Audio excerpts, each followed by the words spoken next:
क्या मौत के बाद भी बनी रहती है आत्मा? आइए जाने मौत से जुड़ी 7 नई बातें। मौत के बारे में बातचीत करना कोई दुर्भाग्यपूर्ण बात या अपशगुन नहीं, बल्कि जीवन के एक खास अनुभव के जरिए जीवन की और बेहतर समझने का तरीका है। मौत के बाद आपकी चेतना, ऊर्जा का क्या होता है? वॉकिंग कॉर्प्स सिंड्रोम क्या है? जैसे कई सवालों के जवाब आज हम जानेंगे। सदियों से दुनिया की अलग अलग संस्कृतियां और सभ्यताएं मृत्यु को लेकर एक डर और रहस्य की स्थिति में किसी न किसी स्तर पर बनी रही हैं। दूसरी तरफ पिछली कुछ सदियों से विज्ञान ने मौत से जुड़े रहस्यों से पर्दा उठाने की चेष्टाएं लगातार की हैं और आधुनिक समय में मौत को लेकर कुछ चौंकाने वाली नई बातें पता चली हैं, जिन्हें जानना आपके लिए बेहद दिलचस्प होगा। जीव विज्ञान के विशेषज्ञों ने कई रहस्यों से पर्दा तो उठा दिया है, लेकिन मौत से जुड़े कई पहलू अभी भी ऐसे हैं जिनसे जुड़े सवालों के जवाब नहीं मिले हैं। यह भी समझना चाहिए कि मौत के बारे में जानना, समझना या अध्ययन करना कोई अपशकुन नहीं, बल्कि जीवन को और बेहतर समझने का ही एक उपाय है। बहरहाल, आइए जानें कि हालिया वक्त में मौत को लेकर ऐसे क्या खुलासे हुए हैं जिनसे पहले लोग वाकिफ नहीं थे। सबसे पहली बात है कि मौत के बाद भी रहती है चेतना। जी हाँ, जैसे ही मौत होती है तो चेतना का क्या होता है? यह सदियों पुराना सवाल है, लेकिन आधुनिक समय के विज्ञान ने इसका एक जवाब खोज निकाला है। इनवायो लेगॉन मेडिकल सेंटर के शोध निर्देशक डॉक्टर सैम पार्निया ने शोध में पाया कि मौत के बाद चेतना बनी रही है। गौथिक की रिपोर्ट के मुताबिक डॉक्टर पार्निया की माने तो मस्तिष्क का विचार करने वाले हिस्से सेरेब्रल कॉर्टेक्स में मस्तिष्कीय तरंगें बनी रहती हैं और क्लिनिकल डेथ के करीब 20 सेकंड तक ये चेतना रहती है। अब जानते हैं कि मौत की आखिरी पड़ाव क्या है। क्या मौत के बाद सब कुछ खत्म होता है या उसके बाद कोई और पड़ाव भी होता है? तो कहते हैं कि क्या मौत के बाद भी जीवन है? विज्ञान को अब तक ऐसा कोई प्रमाण तो नहीं मिला है जिससे साबित हो कि मौत के बाद भी किसी तरह की जिंदगी होती है, लेकिन मौत के बाद भी हमारे जीन्स रहते हैं। रॉयल सोसाइटी की ओपन बायोलॉजी के प्रकाशित हुए अध्ययन के मुताबिक चूहों और एक मछली पर किए गए प्रयोगों में पाया गया है कि मौत के बाद 1000 से ज़्यादा जीन्स ऐसे हैं जो ज़्यादा सक्रिय हो गए। कुछ मामलों में ये भी पाया गया कि ऐसे जीन्स मौत के 4 दिन बाद तक सक्रिय रहे हैं। वॉशिंगटन यूनिवर्सिटी के प्रोफेसर और अध्ययनकर्ता पीटर नोबल ने न्यूज़वीक को बताया था कि क्या आप सोच सकते हैं कि मौत के 24 घंटे बाद लिए गए सैंपल के अध्ययन में दिखता है कि जीन्स बढ़ रहे हैं।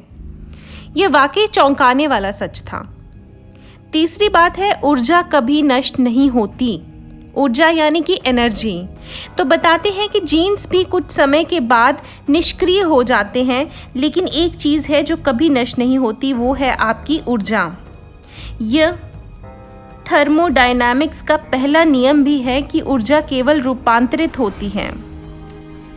भौतिकी के विशेषज्ञ ओरॉन फ्रीमैन ने इसकी व्याख्या इस तरह की है।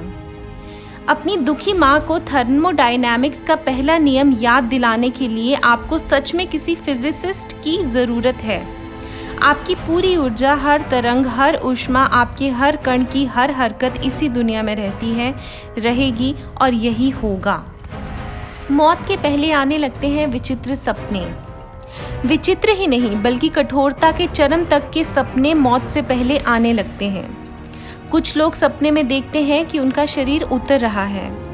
कुछ को अपने मृतक परिजनों से मिलने के सपने आते हैं। आखिर ऐसा क्यों होता है, ये तो अब तक नहीं पता चला, लेकिन बीबीसी की रिपोर्ट के मुताबिक केंटुकी यूनिवर्सिटी के प्रोफेसर केविन नील्सन ने न्यूरोलॉजी के एक अध्ययन के मुताबिक जो लोग मौत के करीब होते हैं उनके शरीर में एक उत्तेजना प्रणाली सक्रिय हो जाती है, जिससे वो नींद की रैपिड आई मूवमेंट की स्थिति में पहले ही प्रवृत्त होती है। पहली बार कब दफनाई गई थी लाश?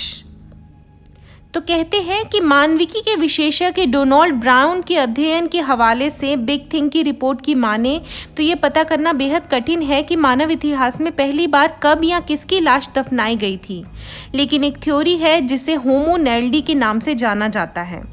इस अध्ययन के मुताबिक जीवाश्मों के पता चलता है कि लुप्त हो चुकी पूर्व मानव की एक जनजाति होमिनिन के समय की एक कब्रिस्तान-नुमा संरचना दक्षिण अफ्रीका में पाई गई, लेकिन ये संरचना जानबूझकर बनाई गई थी या अनजाने में बनाई गई थी, इसके बारे में कोई पुख्ता प्रमाण नहीं मिला है। अब जानते हैं कि चलती फिरती लाश यानी वॉकिंग कॉर्प्स सिंड्रोम क्या है। सामान्य तौर पर हम जिंदा हैं या मुर्दा इसका भेद कर लेते हैं और समझते हैं कि हम जिंदा हैं, और ऐसा समझने या महसूस करने में हमें कोई खास मशक्कत नहीं करनी पड़ती। लेकिन कुछ लोगों में एक खास तरह की विकृति पैदा होती है और वो इस फर्क को समझने में नाकाम हो जाते हैं कि वो जिंदा हैं भी या नहीं।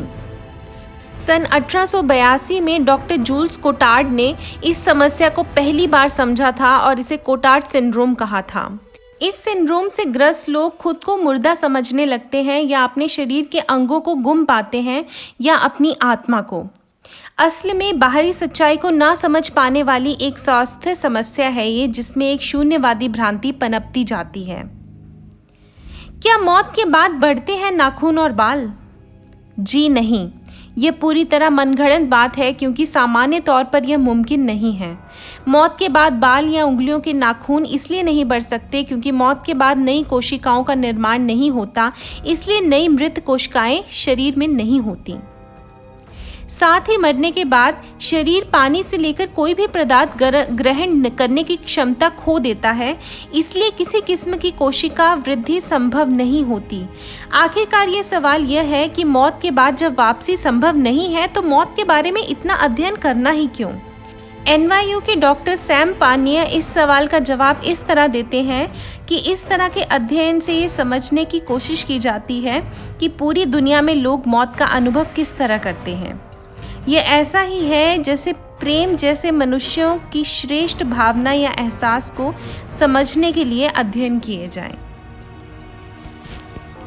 उम्मीद करते हैं कि आज की वीडियो आपको अच्छी लगी होगी, और अगर आपको ऐसी वीडियोस, ऐसी जानकारियां पसंद आती हैं तो प्लीज़ हमारे चैनल को सब्सक्राइब कीजिए, हमारी वीडियोस ज़रूर देखिए, लाइक कीजिए और शेयर कीजिए।